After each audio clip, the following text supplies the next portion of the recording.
He said, I went to undergrad here, and then I worked for X and Y and Z, and now I've come here. And he said, I thought it would really round up my resume perfectly if I went to work now for a big management consulting firm. And I said, well, is that what you want to do? And he said, no, but he said, that's the perfect resume.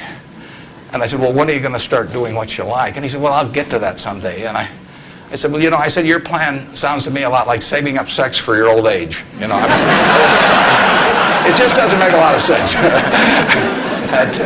I told that same group, I said, go to work for whomever you admire the most. And I said, you can't get a bad result. You'll jump out of bed in the morning and you'll be having fun. And the dean called me up a couple of weeks later. He said, what'd you tell those kids? He said, they're all becoming self-employed. So you've got to temper that advice a little bit.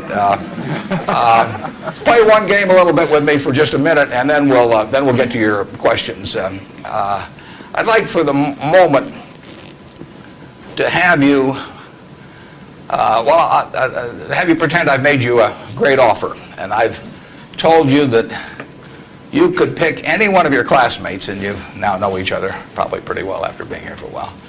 You'd have 24 hours to think it over, and you can pick any one of your classmates, and you get 10% of their earnings for the rest of their lives.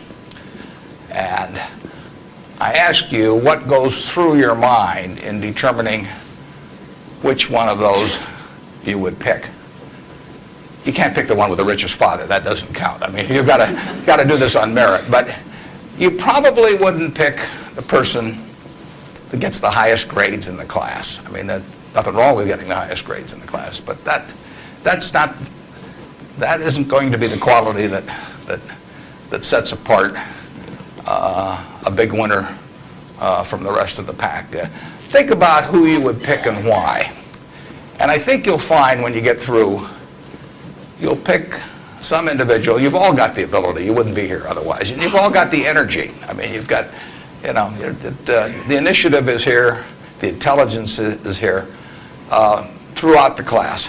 But some of you are going to be bigger winners than others. And it gets down to a bunch of qualities that, interestingly enough, are self-made.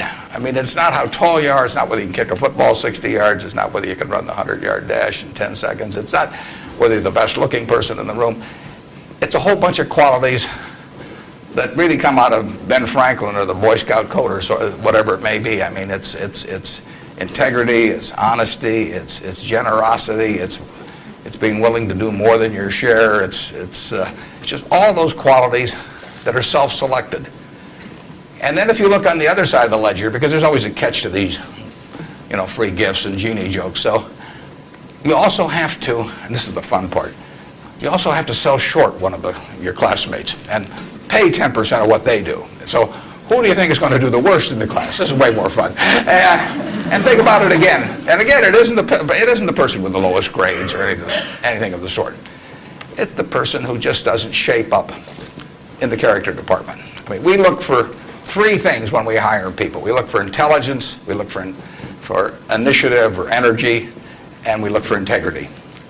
And if they don't have the latter, the first two will kill you. Because if you're going to get somebody without integrity, you want them lazy and dumb. I mean, you don't want them smart and energetic. So it's that third quality, but everything about that quality is your choice. You can't change the way you are wired much, but you can change a lot of what you do with that wiring. And it's the habits that you generate now on those qualities, or those negative qualities. I mean, the person who always, claims credit for things they didn't do, that always cuts corners, that you can't count on. I mean, in the end, those are habit patterns.